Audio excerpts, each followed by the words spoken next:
Selamat hari Minggu, silahkan duduk. Apa kabar? Kita mau belajar firman Tuhan.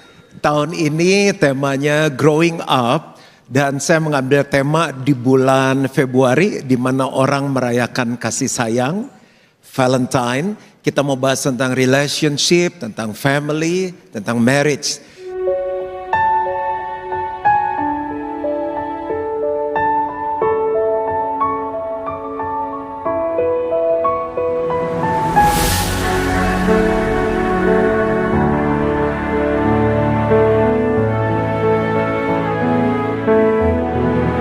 Jadi kalau yang belum menikah bilang, aduh saya salah datang. Enggak, justru kita mempersiapkan diri dengan baik. Yang senior bilang, aduh udah punya cucu, enggak terlambat. Karena kalau cucu kita menikah, pernikahannya harus bahagia. Kan waktu kecil dititip sama opa oma kan. Nah itu kesempatan opa oma bagikan juga nilai-nilai. Jadi ini berlaku untuk semuanya. Dan kalau menurut kita, saya udah sempurna. Dari atas sampai bawah. Opa, oma, papa, mama, cucu, cicit semua baik, kita bisa jadi berkat bagi orang lain. Saya kasih tema adalah protect your family. Lindungi keluargamu. Kita lindungi hidup kita dengan asuransi jiwa, asuransi kesehatan, rumah, mobil di asuransi. Kita siapkan hari tua kita dengan emas, perak, dan berdebar-debar jantung kita. Karena hari-hari terakhir emas tambah naik, ya kan? Jadi yang paling kaya dari seluruh dunia adalah Indonesia karena stok emas paling banyak. Mas Joko, Mas Erwin, Mas Juan. Ya itu jokes bapak-bapak. Nah kita baca dulu ayatnya, Kejadian 2 ayat 24. Sebab itu seorang laki-laki akan meninggalkan ayahnya dan ibunya. Dan bersatu dengan istrinya sehingga keduanya menjadi satu daging. Saya coba gambar. Ini kan rumah si cowok ya. Kalau laki gini gambarnya. Ini pria. Lalu wanita juga berasal dari keluarga kan. Ini rumahnya. Kalau wanita pakai rok. Ini wanita. Lalu pria meninggalkan ayah dan ibunya bersatu dengan istrinya. Si istri kan juga ninggalin. Nah mereka membangun rumah tangga nih. Ini keluarga baru. Disatukan. Jadi si suami di sini, ini istrinya di sini. Nah, ini jadi sebuah negara baru dengan pemerintahan baru. Serangan pertama di keluarga, yaitu saat pihak yang di sini, saya nggak sebutkan siapa itu, ikut campur tangan di dalam sini. Ini mengganggu stabilitas keluarga yang baru. Siapa yang harus melindungi? Suami dan istri. Kalau mereka nggak bisa jaga, anak-anak juga akan ikut terpengaruh. Coba kita baca ayat kedua lebih jelas. Kejadian 3 ayat 14-15. Lalu berfirmanlah Tuhan Allah kepada ular itu, karena engkau berbuat demikian, terkutuklah engkau di antara segala ternak dan di antara segala binatang hutan. Dengan perutmu lah engkau akan menjalar dan debu tanahlah akan kau makan seumur hidupmu. Jadi ular bicara mengenai setan, dia mau terus menyerang keluarga. Hari ini aman, belum tentu besok aman. Hari ini kita sehat, besok bisa sakit. Jadi kesehatan harus terus dijaga. Keamanan harus terus dijaga. Untuk itulah setiap kali, setahun sekali kita khotbahkan tentang keluarga, tentang hubungan. Untuk kita make sure, aman gak nih pernikahan kita, anak-anak kita, suami istri kita. Aku akan mengadakan permusuhan antara engkau dan perempuan ini. Antara setan, keluarga bicara mengenai gereja, bicara mengenai suami istri, anak-anak. Antara keturunanmu dan keturunannya. Keturunannya akan meremukkan kepalamu dan engkau akan meremukkan tumitnya. Jadi kita lihat mereka akan terus menyerang.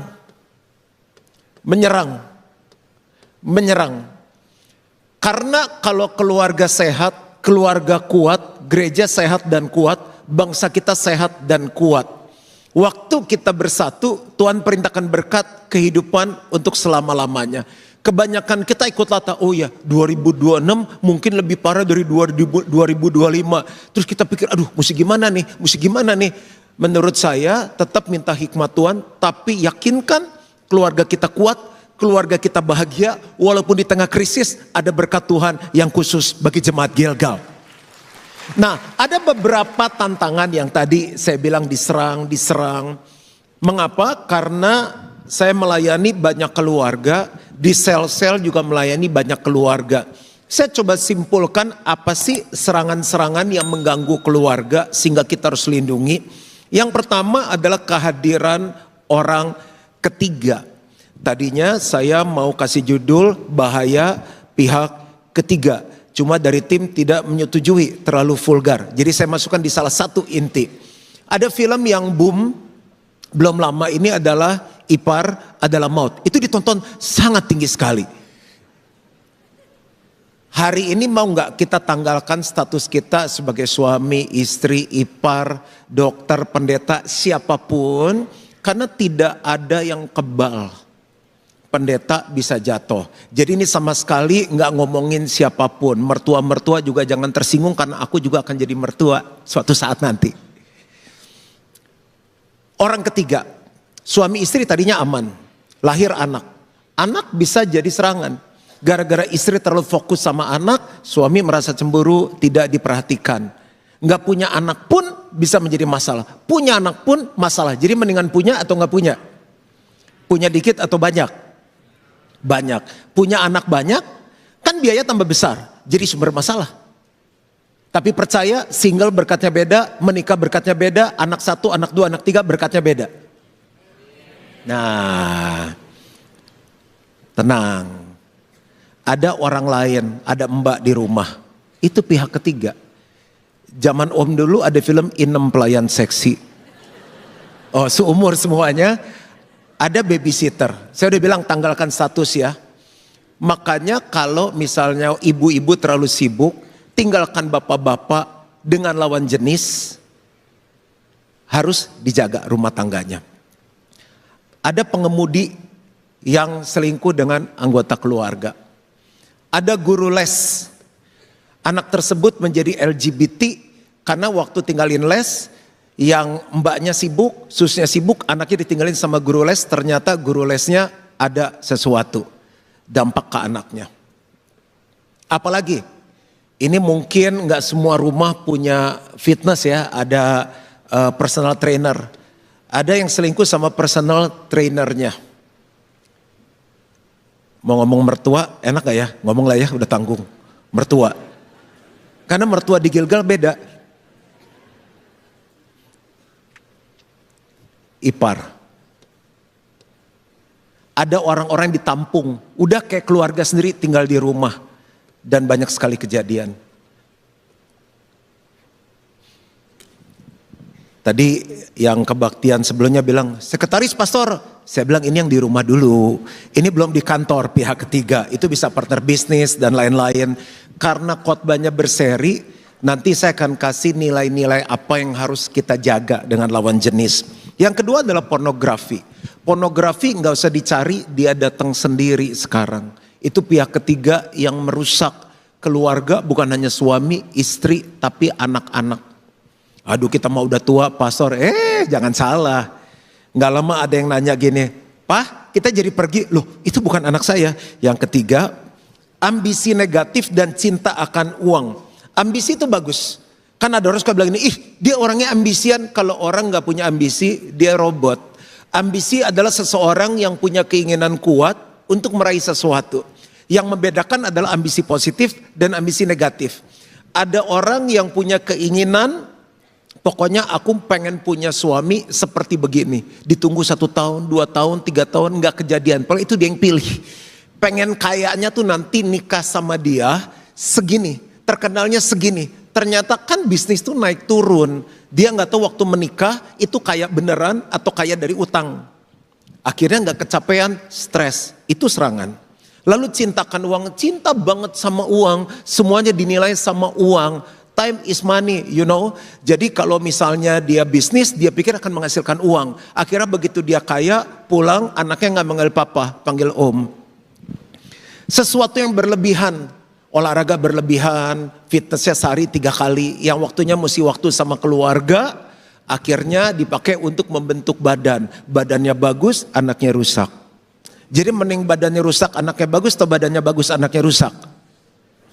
Badannya bagus, anaknya bagus, luar biasa sekali.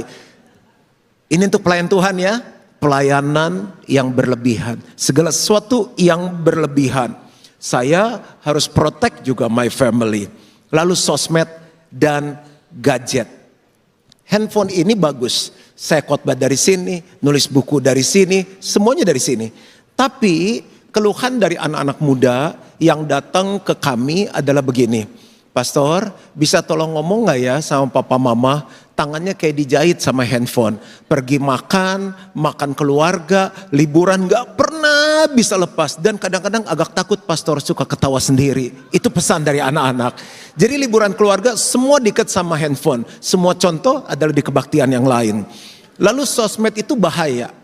Bukan hanya tentang perselingkuhan, pornografi, judi online dan lain-lain.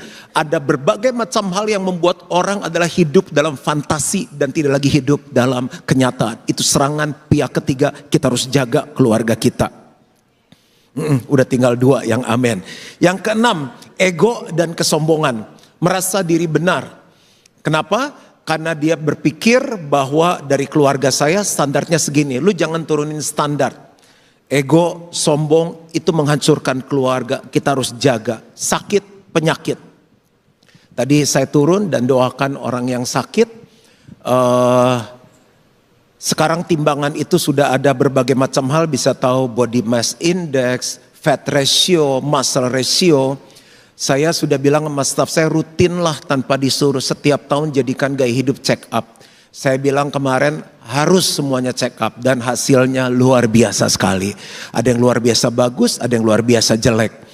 Karena gini, akhirnya bahagia keluarga itu hilang saat yang harusnya belum meninggal, meninggal. Yang saatnya tidak stroke, dia stroke. Yang saatnya nggak gula, dia gula. Gula adalah ibu dari segala macam penyakit.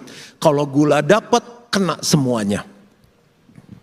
Itu kan yang kita pikir, oh serangan pihak ketiga cuma cewek, harta, tahta, wanita. Cuma gitu doang kan. Tapi kalau sakit penyakit menyerang, habis semuanya. Masa lalu dan trauma. Keluarga bercerai, keluarga gagal, luka gak diberesin. Akhirnya itu kayak sesuatu yang dikubur tiba-tiba boom, meledak. Keluar akhirnya semua luka-luka itu. Kenapa? Trauma dia tuh gak tersembuhkan. Apalagi rahasia dan ketertutupan. Keterbukaan adalah kunci dari pemulihan. Yakobus 5 bilang begitu. Waktu kita mengaku dosa, kita sembuh. Dan ayat lanjutannya gini, doa orang yang benar bila dengan yakin didoakan sangat besar kuasanya. Kita terbuka, kita sembuh, doa kita berkuasa. Kenapa ada keluarga-keluarga Kristen yang berdoa tidak ada terobosan? Mengapa? Karena tidak ada keterbukaan satu sama lain. Kan ini suami meninggalkan istrinya, mereka berdua telanjang tapi tidak merasa malu. Artinya apa? Udah nggak ada yang ditutupin. Mesti ngomong perasaan kita. Kamu marah ya? Enggak. Kamu gini? Enggak. Akhirnya ditunggu 5 tahun, 7 tahun nggak tahan. Udah enggak. Numpuk semua tuh sahabatnya. Buar. Jadi jangan heran. Perceraian tidak hanya terjadi di minggu pertama, di bulan pertama, tapi di 20 tahun pernikahan. Saya chat GPT, berapa sih angka perceraian di Indonesia? Naik, turun, stabil, terus naik. Jumlahnya berapa? Ratusan ribu per tahun. Ada orang yang masih sama-sama, tapi udah cerai sebenarnya. Lo, gue. Bilang sama kiri kanannya jangan ditutupin, buka aja. Lebih baik sebelum menikah buka, tapi kalau sudah menikah rasanya terlalu besar, istri gue bisa pingsan, ketemu dulu family cell leadernya, ketemu gembala, disiapin dulu pasangannya. Kan sepandai-pandainya tupai melompat pasti jatuh juga. Kalau bangke ditutupin kan kecium juga, mending buka. Itu bisa menjadi serangan pihak ketiga. Yang berikutnya adalah budaya baru. Orang sekarang bilang ini culture. Weh, culture lo, pakai sneakers ini, weh, jeansnya robek, weh, rambutnya model horden. Nah, om kan melewati banyak fase. Rok pendek, rok panjang, ya kan? Rok tembus, rok panjang belahnya sepantat, celana pipa, celana gede, masuk duren, semuanya. Nah itu fashion sih oke, tapi aja banyak tren gini. Kalau lu nggak mabok, lu nggak keren. Kalau lu nggak punya simpenan, lu nggak keren. Kalau lu nggak main judi, nggak keren. Nah itu bahaya banget. Tapi nanti saya akan bahas, nggak sempat sekarang. Ini cuma pembukaan aja. Mungkin saya akan bahas satu poin, tapi saya akan gali dalam supaya jangan sampai kita pelayanan, kita nikahin anak, udah jaga nama baik, kita sendiri berantakan. Serangan itu nggak bisa tahu kapan terjadi. Makanya orang kena virus, kena bakteri, semuanya makan satu tempat, makanan yang sama, tapi yang satu attack sakit perut. Kenapa? Karena daya tahan tubuhnya lagi nggak kuat. Bagaimana sih untuk protect our family? Yang pertama, meletakkan dasar yang benar. Lukas 6 ayat 47 sampai 48, setiap orang yang datang kepadaku dan mendengarkan perkataanku serta melakukannya, aku akan menyatakan kepadamu dengan siapa ia dapat disamakan. Ia sama dengan seorang yang mendirikan rumah, keluarga, bisnis, pelayanan, karir.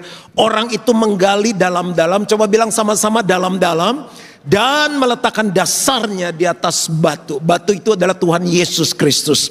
Ketika datang air bah dan banjir melanda rumah itu tidak dapat digoyahkan karena rumah itu kokoh dibangun. Sampai kematian memisahkan kita. Kita sedang dilanda sebuah musim, bukan duren tapi musim banjir. Dan banjir itu datang tiba-tiba kita kejebak dari satu tempat biasanya 30 menit, sekarang bisa 3 jam. Sederhana, pengen protek keluarga kita, mulailah dari dini.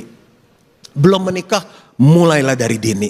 Tapi aku belum ada yang mau sama aku, mulailah dari dini. Kamu akan jadi pria yang paling dicari di DKI Jakarta. Bukan karena korupsi, karena kamu punya quality. Wanita-wanita, lakukan ini. Ini lebih daripada 1, 2, 3, 4 diet cuma makan pepaya tiap hari. Lakukan ini. Dengar firman dan lakukan. Dengar firman dan lakukan. Kita sedang menggali dasar dalam-dalam. Kita nggak tahu air bah apa, hujan apa, badai apa akan menerjang, nggak tahu. Saya kan konseling keluarga-keluarga, saya bilang coba ceritakan apa yang saya bisa bantu. Pastor, aku nggak nyangka loh, tiba-tiba tuh semuanya begitu. Tiba-tiba apa bu? Tiba-tiba jadi genit. Handphone ketawa, saya udah curiga. Kok biasa lucu kan? Hihihi. Kita suka nonton berdua. Sekarang kita mau lihat nggak boleh. Terus saya curigaisin pastor, ternyata tiba-tiba. Makanya sebelum tiba-tiba itu terjadi, lakukanlah bangun dasar dalam-dalam. Semua dapat bagian, suami, istri, semua dapat nih. Yang belum nikah pun dapat bagiannya. 1 Korintus 11 ayat 3. Tetapi aku mau, ini contoh ya, supaya kamu mengetahui hal ini, yaitu kepala dari tiap laki-laki ialah Kristus. Kepala dari perempuan ialah laki-laki. Dan kepala dari Kristus ialah Allah. Jadi kalau mau keluarga kita benar-benar kuat dari segala serangan, setiap pria harus jadikan Kristus kepala. Kepala di sini artinya sumber. Kalau sumbernya baik, alirannya baik. Sumbernya benar, kebawahnya benar. Kristus kita luar biasa. Dia kasih, dia penuh kuasa, dia adalah hikmat. Kalau setiap pagi pria-pria datang sama Tuhan, nyembah Tuhan, doa Tuhan, aku perlu engkau, engkaulah sumberku. Tuhan, engkau jadi Tuhan atas bisnisku, karirku, pelayananku, istriku, dan anak-anakku. Aku berkati anakku yang lagi sekolah di Yogyakarta. Berkati anakku yang sudah menikah tinggal di Amerika. Aku berkati istriku yang sebentar akan pergi. Ada 3 arisan lalu ke GWF. Tuhan berkati, tutup bungkus dengan darah Yesus. Aku lepaskan berkat, perlindungan untuk hidup mereka. Roh takut akan Tuhan mengalir. Apa yang dikerjakan tangan mereka dibuat berhasil oleh Tuhan. Mereka bukan hanya diberkati, tapi hidupnya jadi berkat. Every day you pray. Kita lagi narik sumber itu, melindungi, memberkati keluarga kita. Kalau ada fisik, doakan anak kita. Tiap pagi kalau ketemu, saya doakan anak saya. Kalau lagi di luar, pakai video call. Karena aku adalah sumber. Itu baru pagi. Sepanjang hari, sepanjang minggu kita adalah imam. Imam itu membawa istri dan anak kepada Tuhan. Apakah istri kita semakin dekat sama Tuhan? Apakah anak kita semakin dekat sama Tuhan? Yang kedua, bicara pria adalah kepala sumber, dia adalah nabi, membawa Tuhan kepada mereka. Apakah dengan kita menikah dan punya anak, istri kita semakin mengenal kebenaran firman, anak kita semakin mengenal kebenaran firman? Atau istri kita semakin duniawi, anak kita semakin duniawi, semakin gak cinta Tuhan? Itu challenge kita sebagai pria-pria. 1, 2, 3. Sebagai raja, layani mereka. Melayani adalah begini, apa yang menjadi kebutuhan mereka sebisa mungkin kita penuhi mereka. Menurut saya, apa yang dikatakan firman Tuhan ya dan amin. Apa yang dilakukan oleh orang tua saya, ada saya. Apa yang dilakukan saya adalah keadaan istri saya dan anak saya sekarang. Saya belum selesai, saya masih terus menjaga keluarga saya sampai kematian memisahkan kita berdua. Udah gak ada amin lagi. Ini kan firman Tuhan. Kristus adalah kepala, lalu suami adalah kepala dari istri. Kalau suami menyadari hal ini, keluargamu akan terjagai. Yang kedua, Amsal 31 ayat 26-27 ini caranya gimana membangun dasar, meletakkan dasar yang benar. Ini bicara mengenai istri ya. Ia membuka mulutnya dengan hikmat. Pengajaran yang lemah lembut ada di lidahnya. Ia mengawasi segala perbuatan rumah tangganya. Makanan kemalasan tidak dimakannya. Apa artinya ia membuka mulutnya dengan hikmat? Hikmat adalah begini. Dia tahu kebenaran, tapi dia tahu kapan ngomongnya, di mana ngomongnya, dan bagaimana cara ngomongnya. Ternyata suami dan anak-anak kita, kalau istrinya penuh hikmat, nggak usah 1000 kata, tapi 1 kata bisa merubah suami, bisa merubah anak-anak. 1 kata yang penuh hikmat, 1 kalimat yang penuh hikmat, bisa memberikan solusi bagi suami dan memberikan juga solusi bagi anak-anak. Nggak perlu 1000, 1 tapi penuh hikmat, boom, powerful. Ini maksudnya Amsal. Daripada 1000 kalimat suami kita pingsan, anak-anak kita bete, mendingan 1 kalimat. Benar, tapi tahan. Ibu-ibu bilang tahan. Oh nggak mau ya, ya udah nggak apa-apa. Saya tadi ngajakin ibu-ibu bilang tahan. Pengen ngomong pastor nggak tahan. Itu namanya wanita penuh hikmat. Pengajaran yang lemah lembut ada di lidahnya. Ternyata artinya gini, setiap kali kamu ngomong, hai wanita, yakinkan suami dan anak-anakmu tuh adem, seger, sejuk, damai di hati. Nggak usah amin pak, itu buat ibu, ntar ribut. Bapaknya jangan amin, ini ibu aja. Penuh hikmat dan lemah lembut, sejuk. Siapa suami-suami yang sering dapat seminar sama pengajaran dari istrinya? Ayat 27, ia mengawasi segala perbuatan rumah tangganya. Dia meyakinkan rumahnya beres. Dari urusan ranjang, urusan dapur, urusan logistik. Wah kalau gitu gak usah kawin. Ya itu pilihan. Tapi lebih baik sebelum nikah kita ngerti. Karena kalau itu terjadi, katanya suami betah di rumah, anak betah di rumah. Ini arti dari ayat tersebut. Kenapa single perlu dengar ini? Karena kita pun masak indomie gosong, kita perlu belajar. Bahwa ternyata bukan hanya sekedar di film-film, jalan-jalan, honeymoon, fashion, arisan, cari duit, kirim anak luar negeri, itu yang kelihatan. Yang gak kelihatan adalah rumah harus beres. Makanan kemalasan tidak dimakannya. Contoh ketiga, Ulangan 6 ayat 4-7. Ini kan bagaimana protek keluarga kita. Dengarlah hai orang Israel, Tuhan itu Allah kita, Tuhan itu Esa. Kasihlah Tuhan Allahmu dengan segenap hatimu, 1. Dengan segenap jiwamu, 2. Dan dengan segenap kekuatanmu, 3. Jadi ternyata untuk keluarga kita terjaga dimulai dari papa mama, suami istri yang takut akan Tuhan. Mengasihi dengan segenap hati, jiwa, kekuatan. Karena kalau nggak dengan segenap, mulai setengah-setengah, mulai turun, bentengnya mulai longgar. Segenap, all out, all out. Setiap kali all out. Sampai kapan pastor? Sampai kematian menjemput kita. Semakin tambah diberkati, mikir, iya ya Tuhan berkati kita banyak, gimana kita membalas kasih Tuhan ya. Iya, saya semakin maju, berarti kan pikiran gue tokcer juga. Gimana ya saya mengasihi Tuhan, mikirin supaya kerajaan Allah semakin besar, lebih banyak jiwa diselamatkan, lebih banyak orang susah ditolong. Kelihatannya gak ada hubungan, tapi dimulai dengan orang tua yang mengasihi Tuhan, dengan segenap hati, jiwa, kekuatan, selama kita hidup dampaknya. Apa yang kuperintahkan kepadamu pada hari ini haruslah engkau perhatikan. Coba bilang sama-sama perintah, bilang lagi sama-sama harus. Ayat ke-7, haruslah engkau mengajarkannya berulang-ulang kepada anak-anakmu. Dari sinilah lahir kitab Ulangan. Dan membicarakannya apabila engkau duduk di rumahmu, apabila engkau sedang dalam perjalanan, apabila engkau berbaring, dan apabila engkau bangun.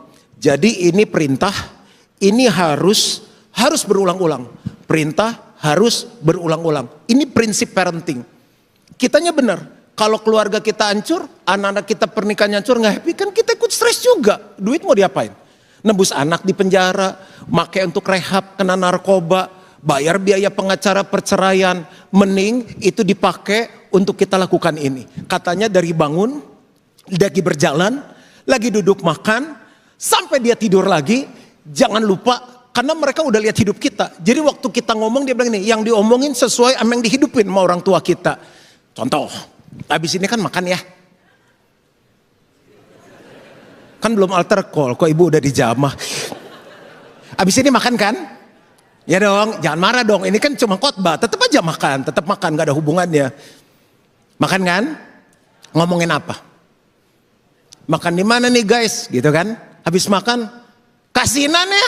Gak ada masalah ngomongin orang segala. Ada nggak dari Januari 1, 2026 sampai hari ini, saya lupa tanggal berapa, tanggal 1 Februari 2026, ada ngomongin firman. Bayangin, ke puncak 3 jam plus macet, nggak bahas firman. Di puncak liburan 7 hari, naik kuda, bakar jagung, makan Indomie, nggak ada firman keluar. Ya kita nggak ngasih nilai, dunia yang kasih nilai untuk anak-anak kita. Terus kita berharap tanpa firman, firman itu kan perisai hidup. Supaya kita nggak ketembak kan. Kalau musuh tembak, itu perisai lo firman. Anak kita cung kena, begitu. Kenapa? Karena papanya nggak equip dengan firman. Nggak gampang. Contoh, saya lihat pengemis-pengemis lagi jalan, bilang, Cerisa, tahu nggak kenapa tuh orang-orang miskin? Nggak tahu, Dad. Nggak mikir anak sekarang mah. Alkitab ngajarin tentang kemalasan. Salah satu sebab itu orang malas. Yang kedua tuh kutuk. Kutuk turun sampai keturunan yang keempat. Yang ketiga karena mereka nggak mau belajar. Makanya dalam hidup saya bilang, kita belajar. Kenapa tuh orang sukses? Kenapa tuh keluarga yang gak bahagia? Kenapa nih mall bisa rame? Kenapa ada mall yang sepi? Nah itu dipikirin. Itu namanya menganalisa, saya bilang. Harus rajin. Karena kerajinan tanpa pengetahuan pun sia-sia. Saya kasih nilai. Bulan depan 17 tahun. Saya ngomong, Cerisa, Dedi cium mami pertama kali bisa berkati nikah. Oh. Kan di hati dia emang gue pikirin. Nah, karena kita percaya kekudusan itu penting. Tanpa kekudusan kita gak bisa lihat Tuhan. Makanya waktu Dedi udah ngomong suka sama mami, langsung Dedi ngomong, sayang kita gak ciuman sampai nikahan. Dia langsung liatin saya, istri saya, siapa yang mau dicium gitu. Jadi saya sangat pede sekali. Tapi saya mendingan jelas di depan. Emang walaupun tampang kongko harus yakin. Nah, saya bilang gini, karena waktu diberkatin, kalau kamu kudus, berkat tuh ngalir. Makanya saya bilang, Dedi mau kasih kamu purity ring umur 17 tahun. Itu cincin keperawanan kekudusan. Kamu jaga keperawananmu sampai kamu ketemu suamimu, diberkati, nikah, ciuman pertama, seks. Nanti sebelum itu kamu kembalikan, dia dikasih cincin yang baru. Kalau enggak, semuanya pegang handphone dan ngomong yang enggak jelas. Harus mengajarkan, berulang-ulang, perintah, semangat sendiri. Tapi enggak apa-apa. Yang penting ini perintah, harus berulang-ulang. Lu sebulan ke Eropa ngomongin apa sih? Ke Amerika 2 minggu ngomongin apa? Tiap hari ketemu ngomongin apa? Waktu kita kasih firman, kita lagi bangun benteng, perisai, strong keluarga kita. Satu lagi terakhir. Ibrani 13 ayat 4. Hendaklah kamu semua penuh hormat terhadap perkawinan. Dan janganlah kamu mencemarkan tempat tidur. Sebab orang-orang sundal dan pezina akan dihakimi Allah. Orang-orang sundal ternyata termasuk mereka yang belum menikah. Kita kan belum menikah, kita bebas. Mulai dari muda, kalau kita nakal dan kita gak bertobat, begitu nikah tambah nakal. Karena dosa itu eskalasi. Misalnya orang yang terikat drugs, kan mulainya dikit. Tambah dosis, itu addicted. Tempat tidur, bicara mengenai keintiman, seks, mulai dari yang muda jaga. Supaya waktu nikah, istrimu bahagia. Kenapa kita pakai tes kesehatan dan gak banyak yang mau dites? Karena kalau nikah udah sakit kelamin, kasihan pasangannya, kasihan anak kita. Belum lagi yang lain, kelainan darah, anaknya bisa cacat, itu harus dicek. Tapi yang sudah menikah, kan ayatnya bunyi gini, dan pezina akan dihakimi Allah. Surga masih jauh, tuh yang udah tua-tua buat tanah. Penghakiman Allah bukan hanya nanti, dimulai dari muka bumi ini. Orang yang mulai main-main dengan perzinahan, keluarganya goyah. Dia boleh punya banyak uang, anaknya bisa ada yang gak benar. Nakal, pernikahannya gak bahagia, mau ngapain semua yang kita cari. Saya akan tutup dengan ini. Musik main pelan-pelan aja. Orang yang suka sundal, perzinahan, percabulan, pertama hatinya mengeras. Orang-orang yang ketemu pasangannya nakal, suruh saya telepon. Pastor teleponin. Nggak diangkat telepon saya. Mau siapapun ngomongin, itu kayak anjing menggonggong kafilah berlalu. Keras hatinya. Nuraninya tumpul. Mau S1, S2, S3 luar negeri pun udah gak jelas, tumpul. Saya ketemu yang anak-anaknya bilang gini, Papa pulang. Kayak di film. Relasi rusak. Karena sama papa mamanya rusak. Papa mamanya nasihatin dibentak. Sama ipar rusak, istri rusak, semua rusak. Damai sejahtera hilang. Gak ada orang buat dosa yang damai. Yesus bilang damai sejahtera yang kuberikan kepadamu tidak sama seperti yang dunia berikan. Itu cuma sesaat. Pernikahan rusak. Kepercayaan hancur. Orang-orang yang top aja tuh begitu case diambil sponsornya miliaran dolar, yang di endorse cabut semuanya. Dulu enggak loh, sekarang begitu mainannya. Karena ada urusannya dengan nama baik. Keluarga dan generasi terluka. Begitu kita break, walaupun gak cerai, anak-anak lihat. Penuh trauma, penuh luka, gak utuh lagi. Harusnya nanti dia nikah, kasih itu memberi, dia nuntut. Kenapa? Karena dia mau suaminya lebih baik dari papanya.